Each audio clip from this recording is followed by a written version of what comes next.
Good morning, Transpac race fans. It's Friday, the 12th of July, day 3 into the 50th edition of the 2,225-mile race from LA to Honolulu.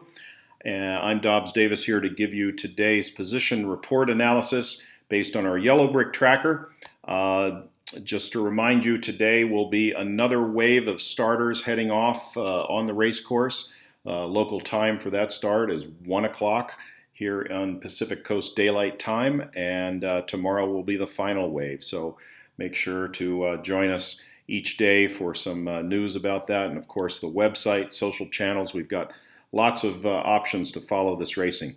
But in terms of yellow brick, I wanted to do one thing, which is refresh here and step you through some instructions.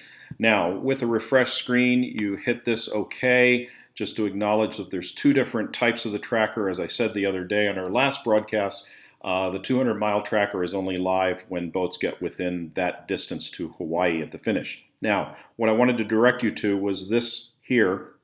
Nothing is on the screen by default when you first open this up from the website.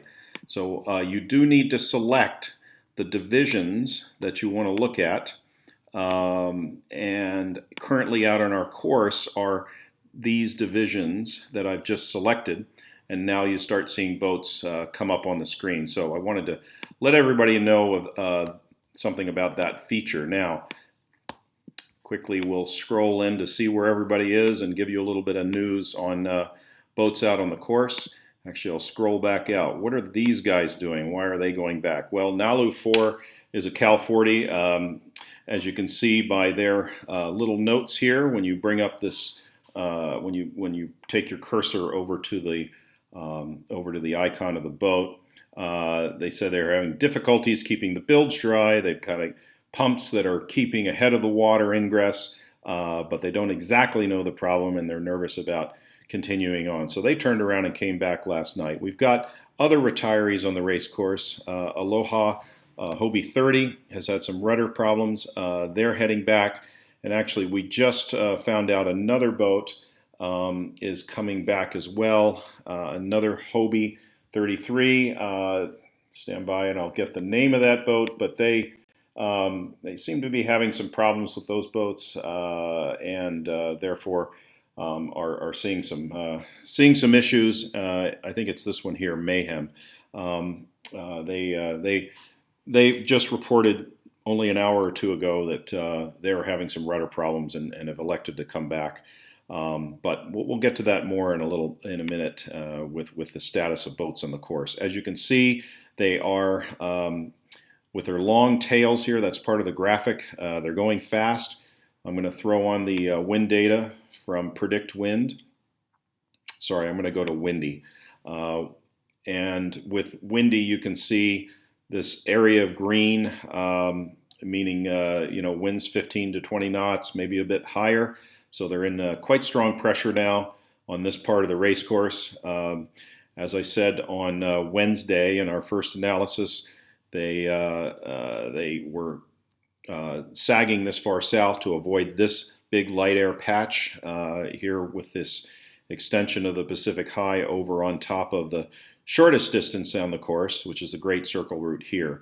Now, one of the reasons that this boat, J105 No Compromise, has a crown on it, as you can see, they're further north than everybody. Therefore, they have the least amount of distance to go to the finish relative to where they are in the division. So they're trading off sailing less distance for potential problem in getting into this light air tomorrow and today. Now, if we scroll forward using this windy tool, we can see that this breeze will be lighter ahead of them, but not quite as bad as what we showed today. So this may work out for those that have elected to stay a little further north. Those that are doing well and going faster are down to the south, and this is what the routing is suggesting that they do in order to avoid any of this here at all. Going forward, based on this forecast, we can see this is still going to be a persistent feature out here, maybe not quite as bad, but again, hedging on this, a lot of these teams are electing to go south. So I'll scroll that back there. If we look at the individual crowns for who are leading their divisions, we'll tell some stories here. And here we go. I already said no compromise, the 105. They're doing well by staying north, minimizing the distance.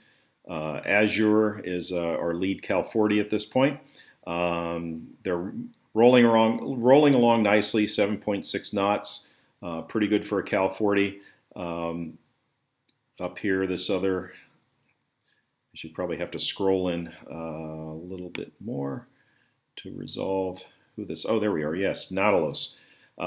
This is an interesting boat. It's a Waza 55, long, narrow, fairly traditional design. Those guys are rolling along nicely as well, 7.9 knots. And then our other division leaders here, we saw these guys on Hokulehe on the FAR 57 from the first day, so they continue to be our line honors leaders, meaning boat for boat, they're leading the pack at the moment. And their speeds are 8.9 knots, so they're going along really nicely. And again, this is a reflection of both the wind speed and wind angle they're encountering on the race. I talked a little bit last time about this boat. This is another small boat, 34 feet, the Figaro 3, built by Beneteau, and an unusual boat that's being double-handed. And they're hanging in there, not too far away from the larger boats. So I think it's pretty impressive. Speeds at 7.6 knots are certainly good getting down the course. We have some other what I think are interesting data coming in from, if you look on the website and you go to the right side of the website, you'll see position reports. And this is what you'd find there. Now, this is fresh data at 0800 from this morning, 0800 Pacific time. So this is actually more recent data than you'd see on the tracker, which is delayed by 4 hours. So boat for boat, again, Hokulea in the lead, Brigadoon second. Again, this is boat for boat, so it's not counting anything with corrected time. It gives speed over ground, average speed over ground, average course over ground, so their headings and speeds and their VMG down the course. Now, if you notice the differences here, the tracker numbers are VMG as opposed to speed over ground. So the difference there, of course, is what is the progress being made toward the finish line is 7.9, but going through the water, our leaders are going 9.1 knots. So that's their actual boat speed. So if you're interested in finding your favorite team and seeing where they are on this matrix of information, this is again on the right side of the home page on the transpacYC.com website. And again, this is 0800 every day you get this data. Now, the other thing I wanted to bring your attention to this morning are just some of the weather reports that come in from the boats out on the race course when they make these 0800 reports on their positions. One thing here that is noted is Patriot, the J44. As you can see, they say they had an exciting night. They discovered a leak and a mechanical issue with the rudder. They issued a pan, which apparently the Coast Guard picked up out there. They diagnosed and fixed the problem, and they managed to, they say, to stop the leaking. So they're going to carry on towards Hawaii. They're going to keep monitoring whatever this issue is. We don't know any more details in this, but anybody who's friends and family of the Patriot, they're all in good shape. And by the way, the other boats that had dropped out are also in good shape. There's nobody injured. There's no injuries. There's no danger. They're just having boat problems that make them feel uneasy about trying to carry on another 2,000 miles toward Hawaii. Let's see. On the Celestra, I like this one because this is a big catamaran, nice stable platform. They said they have difficulties on Celestra. First, the steak was overdone. When they asked for medium rare, then the projector bulb went out, so movie night wasn't a success. But all kidding aside, they say they're got consistent 15 to 18 knots of wind with 3 to 4 foot waves. And it sounds like they might be getting some cloudy conditions out there. And what makes this bearable is ice cream sandwiches and the fact that we are crossing an ocean as part of the Transpac. So it's great to have these these reports and sense of the humor amongst our teams out there. By the way, we will be receiving reports and media, whether it's stories or photos or maybe even small videos that we're going to all consider once we get to Hawaii for an award we're calling the Richard Burla Trophy. It's for best onboard media reporting. So maybe some candidates are already being shown to us.